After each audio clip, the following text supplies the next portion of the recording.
Buenos días, buen domingo, buen fin de semana para todos, amigos televidentes. Dice que puede hablarse de buen fin de semana, pero yo deseo que sean buenos de verdad. Y yo creo que todos los venezolanos aspiramos a que esta situación sea mejor en la medida que pase el tiempo.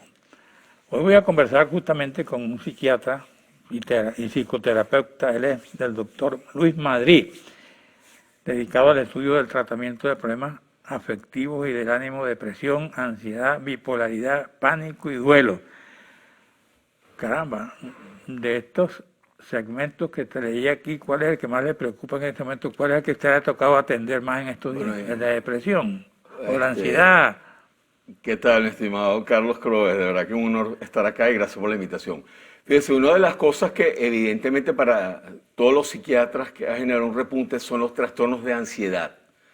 La ansiedad puede ser una respuesta fisiológica ante una situación estresante, amenazante, peligrosa para el individuo, pero ya cuando la cosa se torna intensa, muy intensa, que desorganiza el individuo, muy prolongada, o que produce una gran disfunción en las relaciones interpersonales, en su productividad, en su capacidad de razonar y bueno, y en la visualización del futuro. Por supuesto, estamos hablando de un trastorno de ansiedad y es una de las entidades que más se ha incrementado. Se estima que en este momento hay 4 a 6 veces más trastornos de ansiedad que antes de la pandemia, ¿de acuerdo? Y uno de los que más predomina es el trastorno de pánico, que está constantemente llamando a la gente solicitando apoyo y ayuda para atender claramente un cuadro de trastorno de pánico. ¿Cómo enfrentan ustedes eso? Bueno, ¿Con los pacientes? En primer lugar, tenemos la ventaja de que en la psiquiatría y la psicología se puede trabajar por vía online. Lamentablemente, bueno, no contamos con el mejor de los servicios de internet o de comunicaciones, pero se puede hacer un buen diagnóstico a través de la vía online. Si hay una emergencia muy intensa donde el individuo tiene que ser atendido presencialmente, bueno, están los centros de salud que tienen emergencias de psiquiatría que pudieran ser atendidos. Pero la mayoría de los casos se están resolviendo vía online, presencial, inclusive por vía telefónica, ¿no? Y se hace una entrevista donde se logra identificar el diagnóstico del paciente, ya sea un trastorno de pánico, que generalmente son una cantidad de síntomas somáticos como palpitaciones, dificultad para respirar, dolor en el pecho, temblor, insomnio, desvanecimiento, sensación de despersonalización, una sensación de muerte inminente, ganas de salir corriendo, sensación de perder el control o de volverse loco. Entonces, esa viene en forma de ataques y desaparecen. Ahora, si el paciente no puede ir a un psiquiatra, ¿cómo ustedes enfrentan eso? ¿Medicina? ¿Los mandan a tomar fíjese, si pastillas, etcétera, etcétera? Buena pregunta. Fíjate, normalmente los factores que producen este tipo de cuadros, como el trastorno de pánico, el trastorno de ansiedad generalizada, que es otro de los cuadros que estamos viendo, el estrés postraumático. El insomnio. El insomnio es uno de los síntomas más comunes en todas las entidades psiquiátricas, ¿ok? Tanto en depresión, ansiedad, esquizofrenia, bipolaridad. El insomnio es casi que la regla en todas estas entidades, ¿no? Es uno de los elementos que estamos viendo con mucha frecuencia. Entonces, como los factores son varios, las intervenciones tienen que ser también múltiples. Entonces, está la parte de psicoterapia. La psicoterapia puede ayudar muchísimo. La psicoterapia que más ha demostrado eficacia en estos casos es la psicoterapia cognitivo-conductual, y es mucho más práctico también para ser aplicado en situaciones de contingencia como las que estamos viviendo y por vía online. Y la otra es la psicoterapia psicodinámica, que también tiene un impacto bastante positivo en los pacientes con trastornos de ansiedad. ¿Tú has tenido insomnio y cómo lo combates? Bueno, fíjate, yo practico diariamente meditación. Yo todas las mañanas al levantarme practico 20 minutos de meditación contemplativa. ¿Qué medita? ¿Cuánto cuesta un kilo de papa? ¿Cuánto cuesta arroz? Bueno, después que salgo de mi meditación es que me sumerjo en eso, ¿no? Entonces, yo medito 20 minutos de la mañana, agradezco el día de hoy, medito nuevamente 20 minutos en la noche antes de contactarme, reunirme nuevamente con mi familia. Y bueno, en ese interín, entre esos 2 periodos de meditación de 20 minutos... Cuando estás meditando, ¿qué piensas? Precisamente es no pensar, fíjate, meditar... Carlos, es entrar en un estado de no mente, es no pensar precisamente. Sí, pero ¿qué piensas? ¿Cómo contemplar algo, fijar la mirada en algo, fijar tu foco en tu respiración, en tu sensación corporal, relajarte. Es como contemplar el presente. Ver una cadena de televisión, una cosa. No, por supuesto que eso no. Eso va a ocurrir entre los dos procesos de meditación. Entonces yo sí le recomiendo, entre una de las cosas a las personas, tener hábitos saludables y entre ellos, por supuesto, la meditación juega un papel fundamental. ¿Ok? Meditar en la mañana, dar agradecimiento por ese nuevo día, meditar en la noche y de alguna manera... ¿Cuánto tiempo dedicas tú a la meditación? 20 minutos 2 veces al día. Eso no es mucho tiempo. Bueno, tenemos que ir a un receso y regresamos para seguir hablando de la meditación, del ánimo, la depresión, la ansiedad y la bipolaridad, el pánico y duelos, además.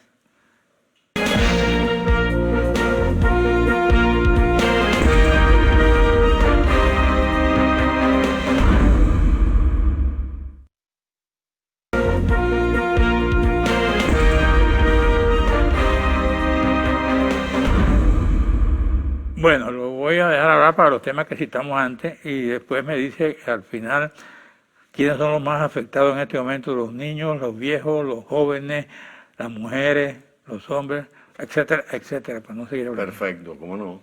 Adelante. Fíjese, algo importante, Carlos, lo más importante es saber qué es lo que estamos viendo más en la consulta psiquiátrica en este momento, que es lo que denominamos la cuarta ola, todo lo que es la afectación de la salud mental. En primer lugar, como ya veníamos mencionando en el segmento anterior, los trastornos de ansiedad son el repunte mayoritario, ¿no? Entonces, trastornos de pánico, problemas de insomnio, problemas de ansiedad generalizada, problemas de somatización. Muchas personas tienen malestares físicos sin ninguna explicación somática explicable, problemas de estrés postraumático, lo estamos viendo con mucha frecuencia, personas que han estado expuestas a imágenes donde una persona está asfixiándose con la situación de la infección por coronavirus, o ha tenido un familiar que ha muerto, o personas que han pasado por el proceso de terapia intensiva de un periodo de tiempo donde no podía respirar bien y posterior a la recuperación queda un estrés postraumático. Esos son los casos que mayoritariamente estamos viendo en este momento. En segundo lugar, la violencia. Se ha incrementado, Carlos, la violencia de una manera significativa, exponencial, sobre todo la violencia intrafamiliar, lo que llamamos violencia doméstica. Estamos viendo violencia entre las relaciones de pareja, violencia hacia los niños, violencia hacia las personas mayores. Estamos viendo un cuadro que se llama violencia paternofilial invertida, de los hijos hacia los padres, con más frecuencia de lo que normalmente venía explicándose. Y por supuesto, las dificultades de la comunicación, mucha irritabilidad, explosividad dentro de la familia, porque las personas mucho tiempo encerradas, y eso desde los años 60, 70, se viene trabajando desde la psicología experimental, el hacinamiento, el estar mucho tiempo encerrado en un mismo sitio, produce dos cosas. Por un lado, un elevado nivel de hostilidad, de irritabilidad y hostilidad entre los miembros que están encerrados.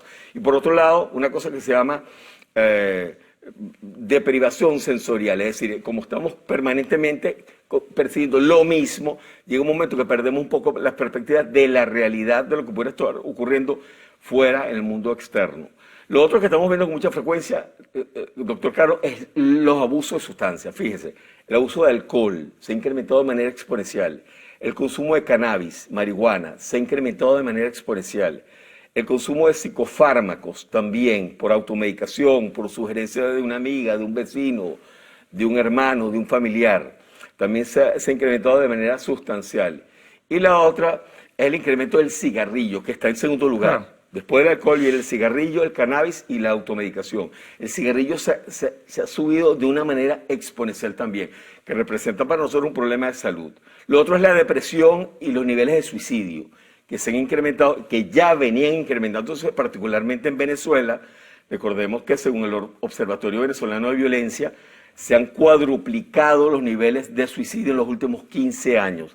Y en este momento, con la pandemia, suponemos que hay una variancia un poco mayor. Nosotros venimos de hace 15 años de tener de 3 a 4 suicidios por cada 100.000 habitantes. 3 a 4 suicidios por cada 100.000 habitantes era la mortalidad por suicidio. Y el año pasado, finales del año pasado, comienzos de el Observatorio Venezolano de Violencia hizo un riguroso estudio, se logra mostrar que tenemos hasta 9 suicidios por cada 100.000 habitantes. Suponemos que ya llegamos a los 10, con esta situación de la pandemia y todas las preocupaciones que pueden haber alrededor de ella, Es el contagio, el llevar el virus a su casa, a su familia, la dificultad para la productividad, el no tener cómo llevar comida a la casa, el encerramiento prolongado que produce lo que llamamos el síndrome de la cabaña o una claustrofobia forzada. Y por supuesto la depresión que...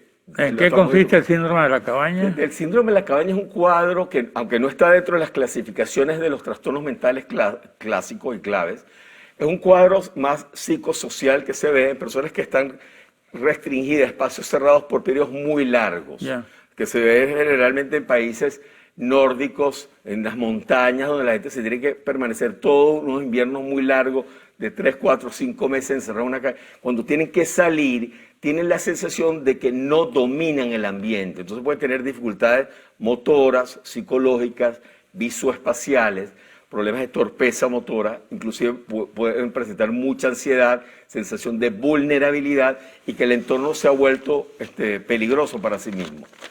Lo otro que estamos viendo, para finalizar lo de la frecuencia, es la parte de la reagudización de pacientes que ya tenían con un trastorno psiquiátrico previo o que se disparan por primera vez, ¿no? Personas con depresión, con esquizofrenia, con trastorno bipolar, con trastornos de ansiedad, que no han podido conseguir sus medicamentos, que se han aislado y este aislamiento les ha generado una presión adicional y ha hecho que se dispare nuevamente el cuadro.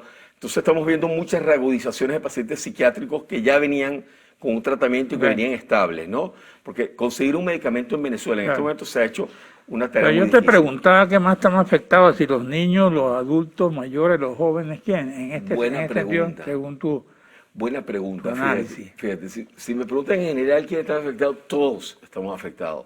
Ahora hay poblaciones más vulnerables que otras.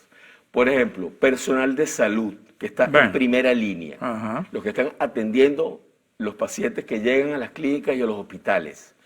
Esta persona está bajo una presión súper intensa, muy fuerte, que puede terminar desencadenando cuadros de ansiedad o de depresión. Yo últimamente he tenido que ver colegas, personas que trabajan en hospitales, porque precisamente comienzan a presentar ataques de pánico, ansiedad, insomnio, problemas de malestar del ánimo.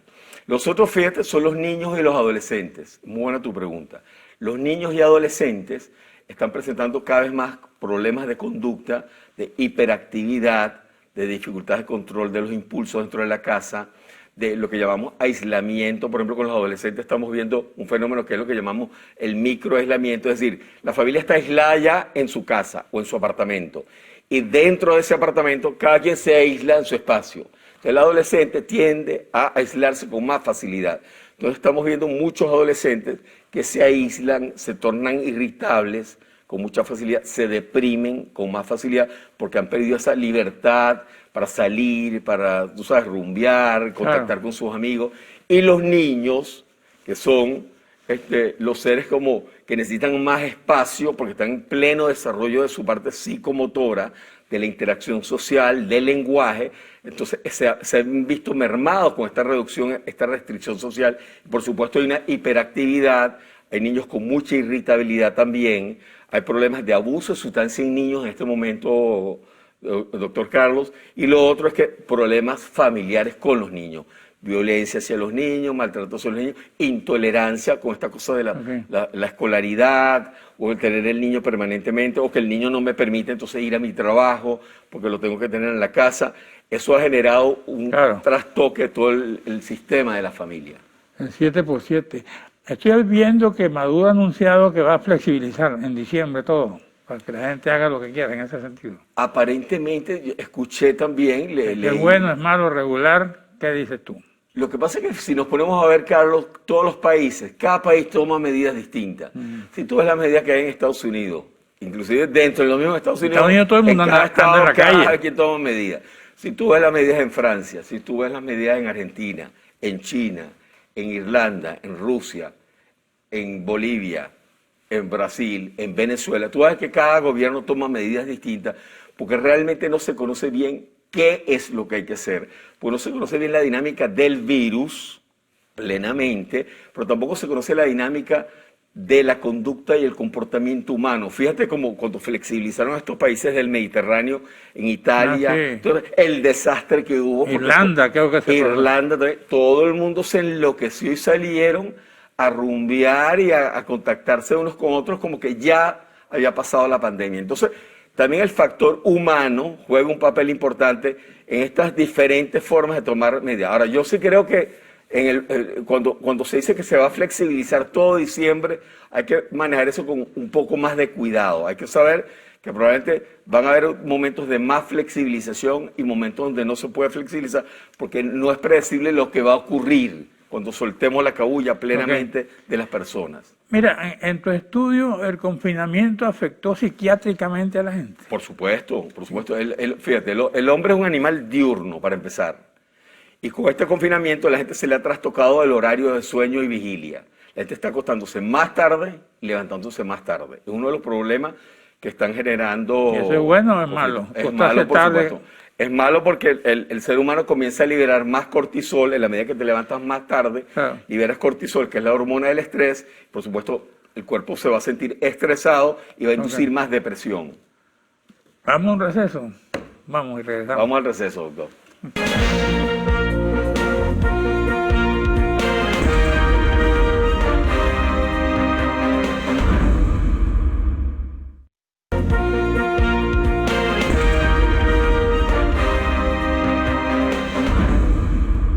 Bueno, conversando con el doctor Luis Madrid Perosa, estamos hablando del confinamiento, del encierro y qué hacer frente a eso y qué otras cosas recomendar a un psiquiatra en esta crisis. Fíjate, algo muy para importante, terminar el programa. Carlos, sí, fíjate. En primer lugar, bueno, recordar que el confinamiento forzado, prolongado, produce disfunción. El hombre es un animal diurno, como veníamos diciendo en el segmento anterior, pero también es un animal gregario, necesita salir, socializar, buscar el sustento, salir e interactuar desde los niños, los jóvenes, los adultos, los de tercera edad, todo el mundo de alguna manera necesitan cierto nivel de socialización y el contacto, por supuesto, con la naturaleza, que se ha visto muy limitado con todo este proceso del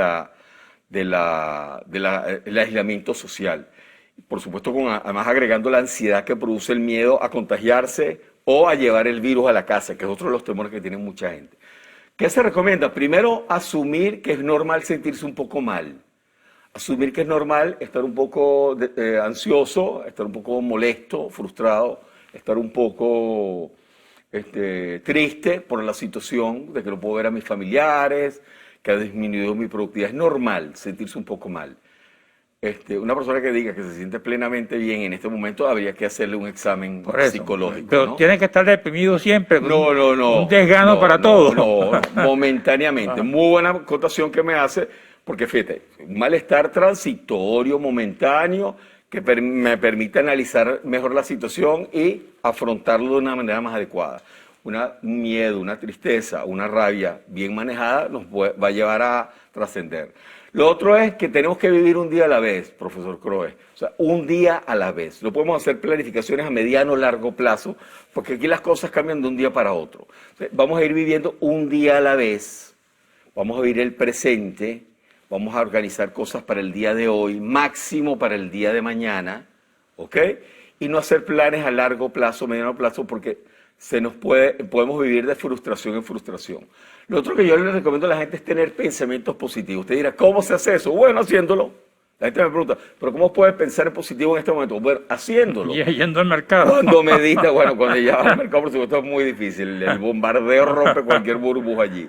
Pero, por ejemplo, en la mañana, trata de tener pensamientos positivos apenas te levantes. Cuando te vayas a dormir, trata de tener pensamientos positivos cuando vayas a dormir. En esos 2 momentos que vas a meditar, que fue Pero lo que... ¿cómo piensas positivamente si has tenido un día cargado, con problemas, con decir, bueno, y si me toca a mí, el mismo temor de la gente, ¿no? Fíjese, si usted llega cargado a su casa, estresado todo el trajín que tuvo durante el día, más el cuidado que si no me peguen aquí, que no me toquen, que si tosió alguien cerca de mí, etcétera, y usted llega con ese tren a la casa, yo le recomiendo, llegue a su casa, va a su cuarto, le avisa a su señora, a su familia, mira, voy a estar 20 minutos en mi cuarto, no me molesten. Apaga el celular, apaga la luz de su cuarto y se tira en la cama 20 minutos.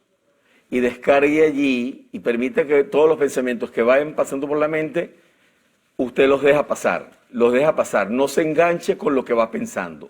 De esa manera va a liberar y trate de concientizar su cuerpo y su respiración.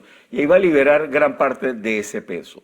Entonces, tener pensamientos positivos, práctica de la meditación. Hay muchas aplicaciones y muchos tutoriales en YouTube que nos van a facilitar cómo meditar y respirar y tener pensamientos positivos. Para eso no hay las medicinas ansiolíticas. ¿Cómo? Los ansiolíticos. Por supuesto, en casos extremos o en casos que lo ameritan con criterio médico, porque los psiquiatras trabajamos, la psiquiatría de hace 30, 40 años se diferencia de la actual, porque nosotros ahora trabajamos con criterio. Antes la psiquiatría era muy empírica, por eso había mucho estigma con respecto a la psiquiatría, a los psiquiatras y a las enfermedades mentales. En este momento la psiquiatría es una especialidad médica más que funciona con criterios. Entonces hay criterios para que a un paciente se le prescriba un ansiolítico, pero debe ser por una persona que trabaje y sea especialista en el área de la salud mental, ¿no? Porque los ansiolíticos tienen sus beneficios, pero hay que saberlos utilizar. Lo que llamamos el uso racional de los ansiolíticos. ¿Qué pasa si lo tomas demasiado? Si lo tomas demasiado puede generar, primero, una dependencia. Dos, comienzas a tener tolerancia, es decir, vas a necesitar cada vez una dosis mayor para obtener el mismo resultado. Tres, vas a tener síntomas de abstinencia si no tomas el medicamento. Cuatro, va a empezar a alterar tu funcionamiento, sobre todo interpersonal y funcional, productivo o académico. Síndrome de abstinencia. Síndrome de abstinencia es que el cuerpo te va a empezar a enviar señales físicas y psicológicas de que necesitas el medicamento para aliviar un malestar que se va a producir por la ausencia del medicamento, porque son medicamentos que generan dependencia y abstinencia. Entonces, hay que manejarlo con mucho cuidado. Te da depresión. ¿Cómo? Depresión. Generalmente la abstinencia a los ansiolíticos. No te dan ganas de nada. No, fíjate, la dependencia, fíjese que la dependencia a los ansiolíticos generalmente producen es ansiedad. Mucha ansiedad, puede producir inclusive movimientos involuntarios en el cuerpo, la gente puede llegar inclusive a convulsionar. Por eso, las personas deben manejar esto con un especialista. No debe ser prescrito y mucho menos por personas que no dominen el área y mucho menos la automedicación.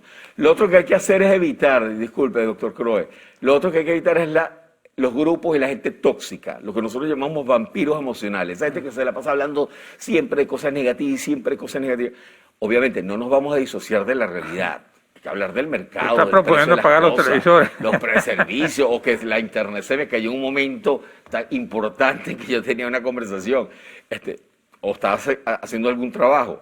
Por supuesto, no nos vamos a disociar de la realidad, pero una persona que permanentemente viva hablando de cosas negativas, evite ese tipo de personas. O grupos que se la pasen permanentemente reciclando la basura psicológica, evite ese grupo. Lo otro es no aislarse, ya lo mencionamos. No se aíslen dentro de su casa, traten de estar sincronizados dentro de la casa, tener el mismo horario, porque hemos visto, por ejemplo, que el esposo se acuesta a las 5 de la mañana, la esposa se levanta a las 7 de la mañana, entonces hay una disociación dentro del espacio familiar. Entonces, vamos a evitar un poco ese aislamiento, lo que llamamos ya el microaislamiento, que es que cada quien tiene su espacio dentro de la casa, y buscar espacios de encuentro, o sea, periodos de aislamiento, cada quien tenga su espacio, pero momentos de encuentro, ver una película juntos, jugar, un momento de conversar sobre lo que estamos sintiendo en este momento, qué planes tenemos. Lo otro es mantener el ritmo social, despertarte, dormirte más o menos a la misma hora, respetar los horarios de comida, cámbiese en la mañana, doctor Carlos Croe, no se queden pijamados todo el día, hay mucha gente que se queda en pijamada todo el día, no hagan eso, báñese, cámbiese de ropa, aunque sea algo ligero, póngase, pero no se quede con la misma ropa de dormir. Esto ya hablaba yo con Freddy Ñañez y me decía que los debates que vienen ahora que debe ser un buen tranquilizante. Probablemente, pero bueno, igualmente hay que tomarlos como con mucha paciencia, con mucha cordura, pero también con mucha asertividad, saber bien escoger qué es lo que realmente Tú me puede hablabas beneficiar. del comportamiento de la gente en su casa, que se levante, se vaya al baño. Decías tú ahorita. Sí, eso se llama ritmo social. Ajá. Levantarse y dormir a la misma hora, respetar los horarios de las comidas, no alterar eso, porque hay una facilidad para que eso ocurra. Levantarse, bañar, si su hábito es bañarse en la mañana, siga haciéndolo. Si es que hay agua, ¿no?